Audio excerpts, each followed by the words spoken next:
Hi, Melanie. Hi, Wynne. Hi, Vicki. Hi. We are so delighted to see you back for a third time. I have that right?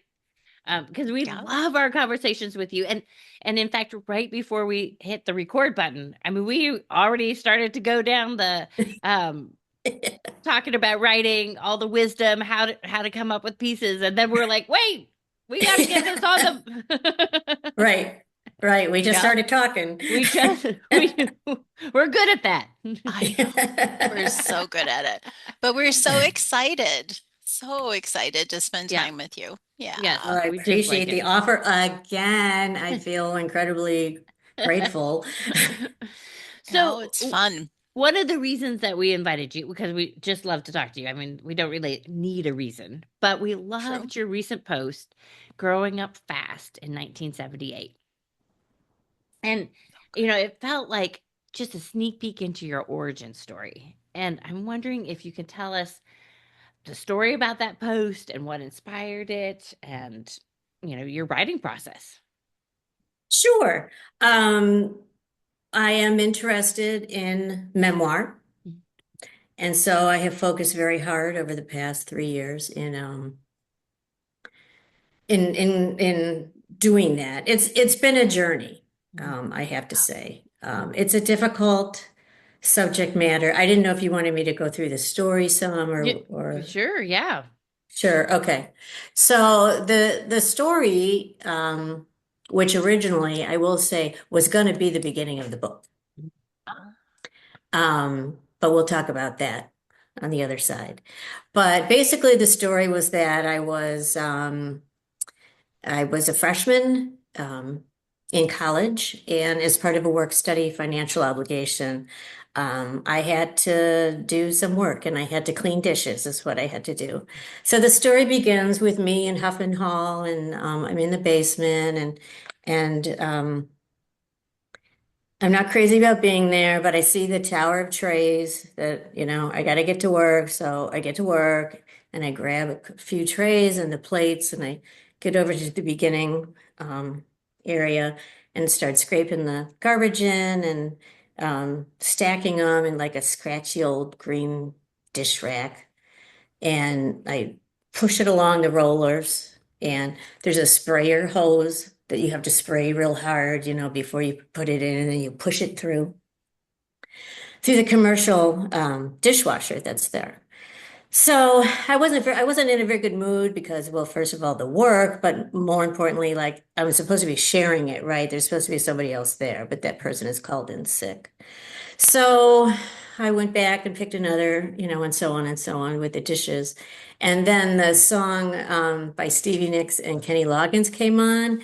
Whenever I call you friend, it was in the speakers of the building.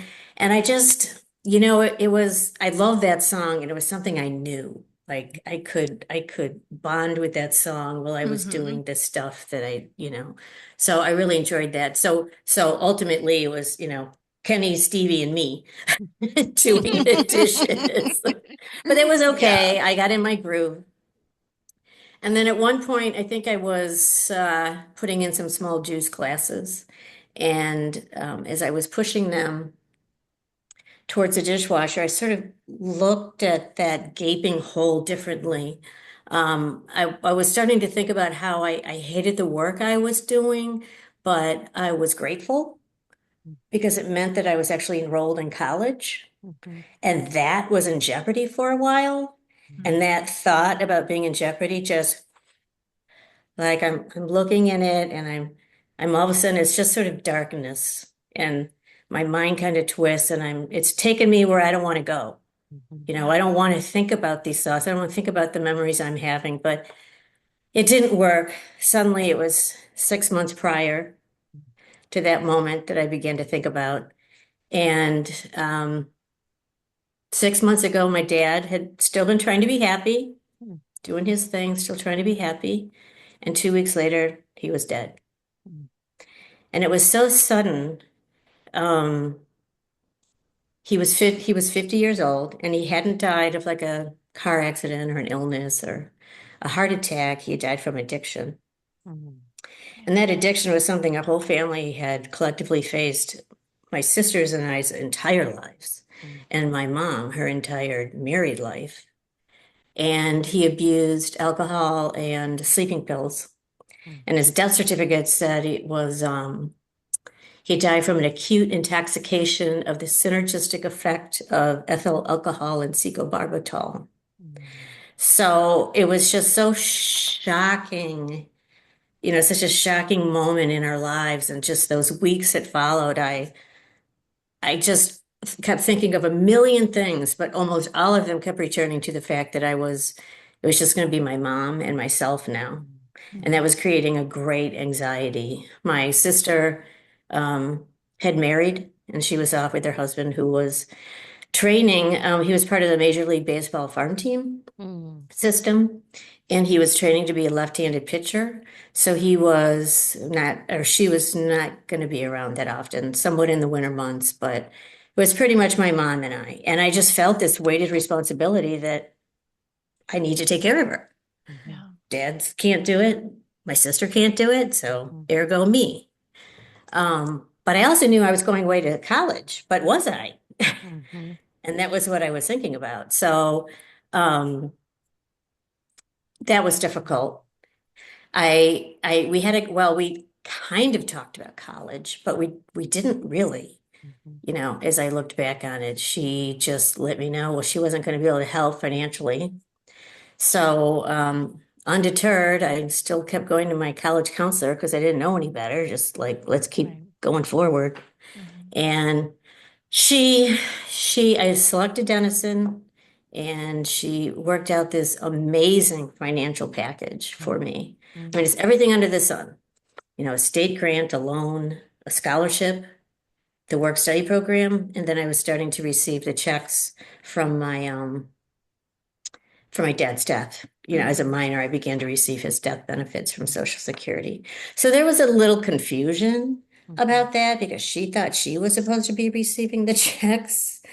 She had already received it was a small lump sum, but she had received some money, and she just thought she was supposed to get it. So we talked about it, and she asked if she could have $60 every month from the check, which, back in 78 was, I'm not sure what the equivalent today would be, but and so as a dutiful daughter, I did it. So just at that moment, as I'm, I've stopped, my hand is still on that dish rack. And then all of a sudden I hear footsteps running down the basement hall or basement into the basement. And it was a college student, and he was late, and he apologized. And, I was working over at Crawford, and I'm sorry I'm late. And I'm like, that's okay. You're here. Thanks. So he put on his apron and started to work with me. But then he just said, hey, get out of here. Like, you've already done a lot, and I'm right behind you, so don't worry about it. So I took off my apron, which that area sat right by the steps going back up. So I took those steps out of the basement, through the main dining hall, outside, and started to walk to my dorm, which was right next door. And I just sort of stopped. I thought, I've just taken these steps from the basement out here, and they are like my first steps in a new space, a new environment for literally the first time in my life, away from everything I had seen and heard. And I was in a place now where I'd be able to grieve my dad. I'd be able to gain some independence from my mom and try to find my way in the world. So I liked that story when I wrote it. I mean, I thought it captured what I was going for. It's sort of like introduced, and it's interesting in the writing process, because when I first started writing a couple of years ago, I fell into that, what did they call it? The chronological canyon. And nobody wants a chronological canyon, Don't give me a canyon of any type. Yeah, right. True. Very true. Yeah. So, because I had thought I wanted to sort of share my dad's death near the end, and that almost be sort of the climax of, but no, I was like, no, I think I need to start somewhere else. And then that's sort of how that story started. And that was a story that I ended up giving to Marin. So if that's, I don't know if you guys have Yeah. questions up to that point, whatever. But it's such, just going back to that actual story. I mean, it is, I mean, so much of that, your father's death and the it's a motivating factor for creating and walking your own path. I love the way that you talked about reorganizing that. Right. Right. Yeah. It didn't make it into the story, but I clearly remember having this very specific thought. I'm not going to be left behind. Mhm. Mhm.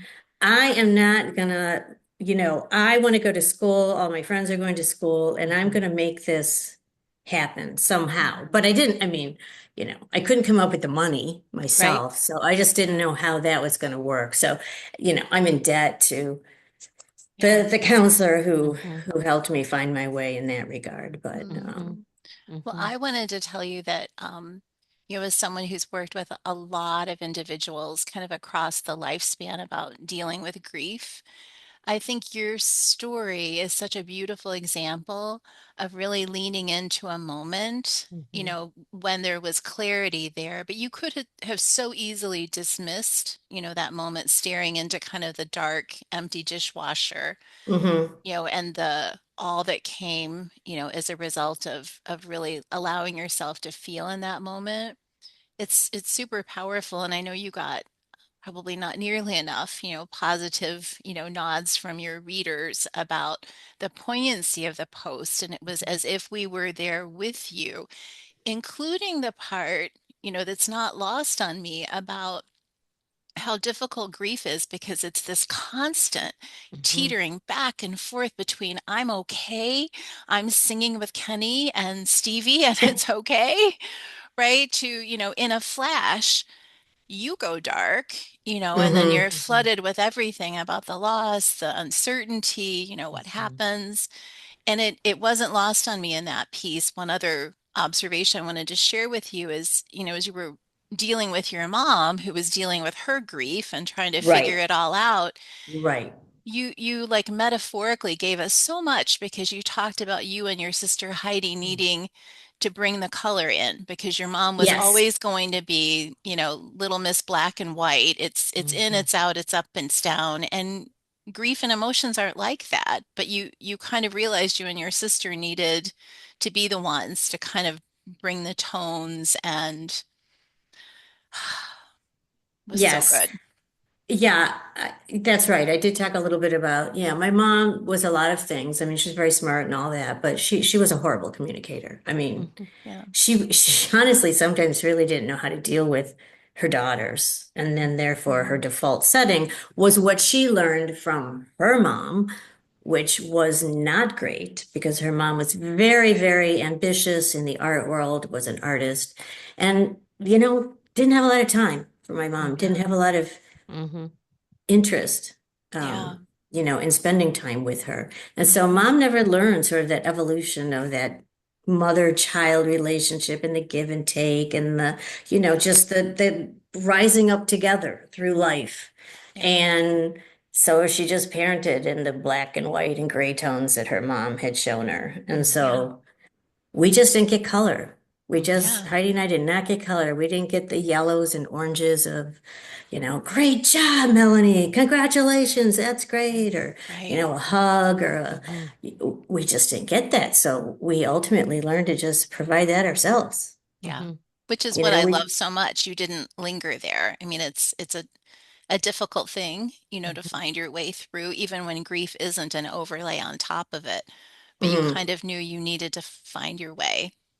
And right. look at you. You did. Yeah. Look at you. Wow. Wow. It just was beautiful. So Beautiful. Well, beautiful. I appreciate that. Mm. And I was proud of it, Mhm. and I Mhm. wrote it, I wrote it a while ago. I wrote it over a year ago and Mhm. just kind of, because that's a thing. I was sort of building stories Mhm. Mm-hmm. for the memoir. I've shared, there's one, I think it's in Memoirs of My Mind, which is from a couple years ago, but you wouldn't know it because the first half is just me talking about all the memoirs I've written because I'm Mhm. trying to gear up for writing a memoir. But then Mhm. I said, and here's a little something I've been working on, Mhm. and like Mhm. that's halfway through, so it's a little misleading. Mhm. But it's pretty intense. Mhm. And I won't get into too much other than it was yet another day of living with our dad's drinking. I mean, we were at a party having a lovely time, and he was driving us home, and we almost crashed. It was very, very close, Mhm. very, very scary, and a lot of stress in the family. And it just was an example of what we went through. Mhm. But I loved my dad. I mean, he was great. He like read us great stories, and he took me to movies, and he was a great guy. He just had this addiction. And I Mhm. know some people are born with it, or that gene that it could be Mhm. triggered. He had a terrible relationship with his father. I Mhm. think I think that played a role. And the sleeping pills were just because he liked to stay up at night drinking, and then he'd have to go to sleep sometime because he had to work. Mhm. Right. So he would start to take the sleeping pills, and then it was this back and forth, and then Mhm. he took more pills. It's an awful, terrible story, and Mhm. it's just so sad. I was Yeah. 17 when he died. Yeah. Mm. But the sharing of it's so important because I think Mhm. your story is unique, but your pain, is not. And the fact that it's carried, over a lifetime, you Hmm. can't ever really rid yourself of it. It'll be Right. that the heartache that, in some ways defines you as a caring person, a loving mom, Hmm. Hmm. all of Mhm. that kind of contributed to who you are. But there are those moments that you will tap, I'm suspecting, as a writer, and you're so good. And Wynne and I are curious about a couple of things that you've done recently, to Mhm. kind of Sure. continue to grow and expand. But I think it's your story, and Mhm. it matters. Mhm. Mhm. Well, and you alluded to this a little bit because you said, I mean, you're a lifelong writer professionally, Hmm. and personally, and then you still take classes, and so you alluded a minute ago to taking a class with Yeah. Marin Sardy. So, Right. Yes. In terms of the lifetime, I don't know. It's just part of my journey. mhm. I love being in that world, and if I I'm curious. Mhm. And memoir is a new territory for me altogether. So, um, I felt if I could have a little help, learn Yeah. some things, it's all for the better. Mhm. Yeah. So yeah, I don't, have you guys heard of Authors Publish? I Hmm. was on a writing site like 3 or 4 years ago, and it just had this link down at the bottom, Authors Publish. And I clicked on it and it said, there's no fee, just include your email address and we'll send you like weekly, and I think it's more than weekly, it's 2 or 3 times a week. You get these emails from Authors Publish saying, well, we have a list of new publishers like out there, Hmm. and they're looking for submissions. Or these certain group of publishers are looking right now for mystery, horror, LGBTQ, like whatever it might be. Hmm. And it Hmm. was just kind of fascinating to look at these. I never bit, I just always looked. And the other thing they do was offer these writers' workshops. Hmm. And I think I skipped the first several I mean, because there was a poetry one, there was a fiction one, there's really just, Well, I do remember you told me about this the first time we talked, but I forgot about the authors published site as Hmm. being the genesis of it. Hmm. yes. Yeah. Okay. So anyway, I saw this writer's workshop, and then I saw Marin's name come up, and she called it the Art of Writing Memoir. Hmm. And I thought, well, so actually what's funny is I like Hmm. sat on it a week, and then I thought, well, I'll do it. Well, guess what? The class is full already. She takes 22 students. And so, but they were very nice in offering like a little thing saying, do you want to be put on the waiting list the next time she has a class? And I said, yes. And they were great. I mean, before they publicized it, they sent out an email to those people on the waiting list and said, do you Nice. want to do it? So Hmm. I jumped on it. Um, and it was great. It was a month long. It was not inexpensive. This was not free. Mm-hmm. just so Mm-hmm. you know. But with the Yeah. newsletters and all of that and all this publishing information, I didn't mind contributing because that's what feeds that, the Mhm. Yeah. staff that they have. Mm-hmm. So I didn't mind paying that. And the class was well worth it anyway. I mean, Marin Sardy's like written essays in the Paris Review, Mm. um, the New Yorker. Well, she wrote that book, um, Mm-hmm. a memoir, of course. She's going to teach Mm-hmm. a memoir Mm-hmm. course, Right. called The Edge of Everyday Sketches of Schizophrenia. Mhm. And yes, that's a sad part of the book. Her mom is schizophrenic, her dad, or excuse me, her brother developed it Mhm. and eventually passed away from it. But Mm-hmm. there's a whole lot more in there. So anyway, she's a fascinating person. Mm-hmm. And the whole course was set up. You could do it at your own pace. She had 4 weeks of classes or exercises, whatever you want to call them, and you'd go through them, and you had an opportunity to give her parts of manuscripts if you wanted. I mean, there was Nice. a word count limit. It was 2,500, but she's willing to look at stuff. So that's what pulls me back to the story because she did look at um, my 1978 piece. So, Mm-hmm. and at the time, as I said, it was going to be like the opening Mm-hmm. chapter. Mm-hmm. Mhm. And I love, you were saying how I take you right into the moment. Well, that's what I love doing. Mhm. I love Mm-hmm. writing like that. I love Mm-hmm. writing in real time, like and Yeah. putting you right there. It's in present tense. I really enjoy that. Mm-hmm. She didn't enjoy it as much, just to Darn be it. real. Because in the jumping that I was doing Yeah. time-wise, Mm-hmm. she got confused.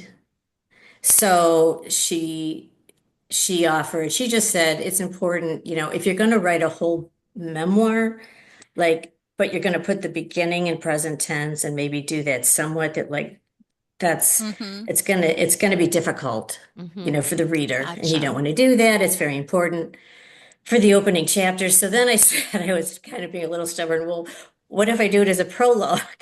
Mm-hmm. And I Mm-hmm. put it in the beginning, and she's like, you don't need to do it that way. You just need to change the verb. But I love how you hung in there. You're like, well, Mhm. what if, right? Yeah. Yeah. But so did she. She was like, Yeah. nope, just moving it up into the Yeah. prologue is not going to do it. Yeah. Yeah. Right, Yeah. right. It was kind of funny, but And yeah. sometimes that's the So way we get the best out of advice is to go back and forth on it. To like, Yeah. well, why am I married to this idea? And Right. what can right, I get out of that, right? right. Right. So she did help me right off the bat, like with Yeah. that, and then she helped me because I was really struggling. I wanted to do a hybrid memoir. I've talked about my family and the artist side of things, and Mhm. my Mm-hmm. grandfather and all these things, and there's a lot of information there, and I wanted to do some sort of a hybrid memoir where I talked about art, Yeah. Your more family. immersively, and Mm-hmm. then my story as well. And guess what? You know what?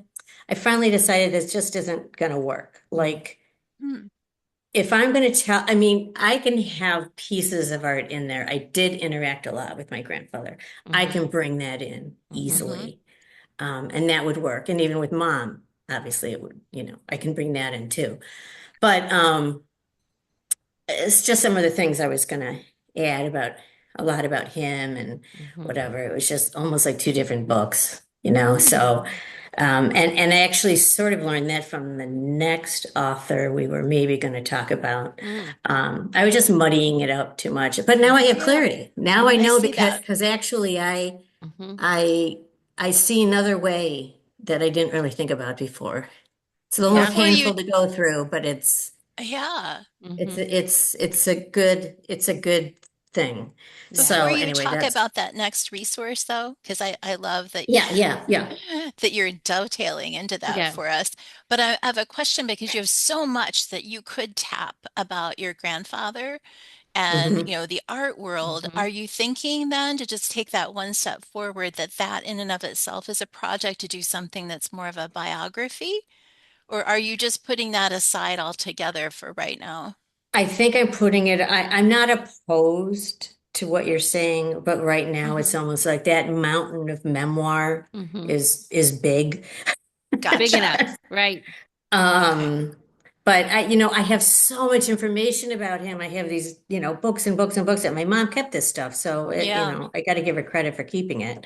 Yeah. So I could do something with it, but I just think that's too much. It's just, I don't think it would work But isn't it ultimately. so beautiful when you get to those clarity moments, like you started to say about, Yeah. things were getting muddy and murky, and I'm imagining that you were like sitting up straighter, feeling lighter when you had that little epiphany because you're like, oh, I don't have to do battle anymore about these Right. competing things. Yeah. Because I kept writing about it. Yeah. Right. I literally was putting in the time to Mm-hmm. like talk about these things and whatever. And it was like, and I'll be honest, Marin even another part that I submitted, she's like, is this really necessary right here? I mean, if you want to Mm-hmm. talk about when she was at the Greenbrier and your father or grandfather was on, you could maybe put it further back in the book. I just realized like, this is my story. That isn't my story. I mean, it is Ah. indirectly, Mm-hmm. Yeah. but it's not in the forefront of I'm not an artist. If I was an artist and a professional artist at that, that might be I mean, I write, but what I Yeah. mean. Right. Yeah. Yeah. It's just a different medium. And so it just doesn't play across. Yeah. Yeah. But I So, love that because so much of writing is wrestling with ourselves, right? And it's mhm. not pretty. Mm-mm. It's not pretty. Mm-mm. Mm-mm. No, no, No, it's not. no. A Well, lot of and second guessing going on and Mm-hmm. stubbornness that I think I'm right, Gosh. but I'm not. Yep. yep. Yep. Yes. So it's seeing that. So Yeah. anyway, the course was great. And even I paid for it. I paid $97 for a half an hour Zoom with her, but it was fascinating. And actually, that reminds me, this is just sort of a factoid for Hmm. authors out there. Um, because I asked her about word count, and I go, I know that's nebulous, like, it can be a lot of different. And she couldn't really remember exactly like the word count of either her book or other books she's heard about. She actually threw out the number 90,000, which I thought was a lot, but maybe I'm wrong, because I don't know. I'm not the published author. But the Mm-hmm. Yeah. point is, what she really stuck out with her is she remembers that the publishers wanted it to be 320 pages. Hmm. And they could do that by either making the font larger, smaller, making the book large, the Mm-hmm. physical book larger or smaller to get Yeah. to this magic number. And I was fascinated by that. Mm. And it's not going to work every time, but it just sort of Yeah. seems like the publisher's dream to get something that's going to run in about that Hmm. I'm amount. laughing because what I wrote was about 90,000 words and 300 pages. And I remember afterwards just thinking I was just telling a story, and that's how long it took. I remember a couple of people saying to me afterwards, oh, you were really trying to hit that target. And I was like, no, right? But yes, I've heard the same thing. Yeah. Hmm. Wow, that's crazy. Wow, Yeah. interesting. Oh Yeah. my gosh. Oh my gosh. Well, tell us about Stephen Pressfield, who has the most interesting title for a book. Oh, he does. Let me just get my notes on him. Okay. So yes, can I say the title? Yeah.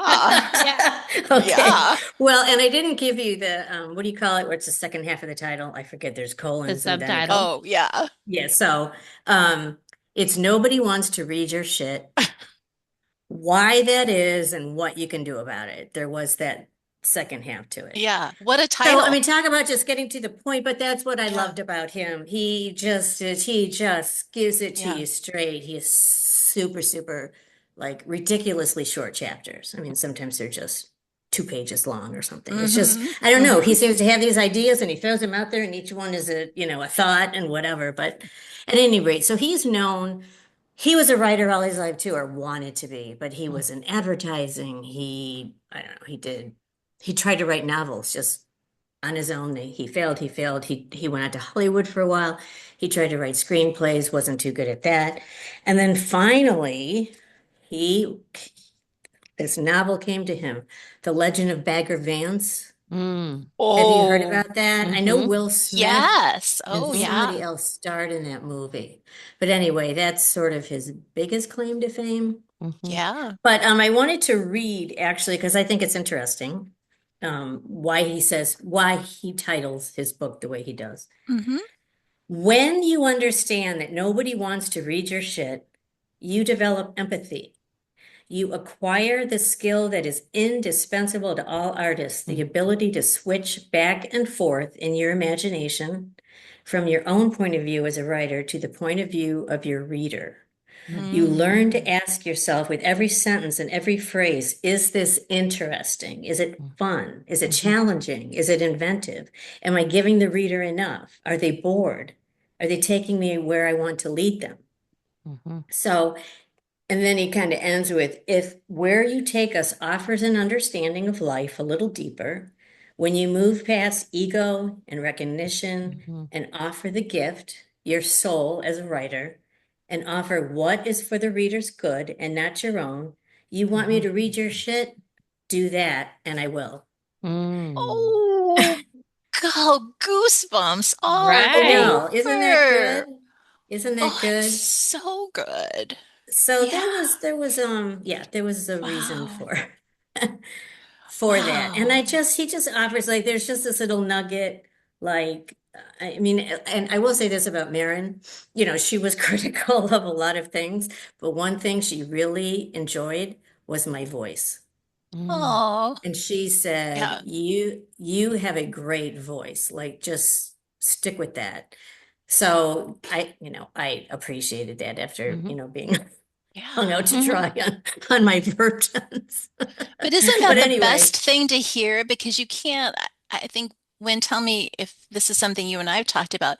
You can't change your voice. You can try to imitate other people, but who you are is who you are. So for Right. you to get that feedback, is rich and wonderful because the rest in my, novice head is Yeah. technique, right? Right. Well, you can right. change your verb tense, but Yeah. you can't change your voice. There you go. That Right. could be the name of a Right. book. Yeah. I love that.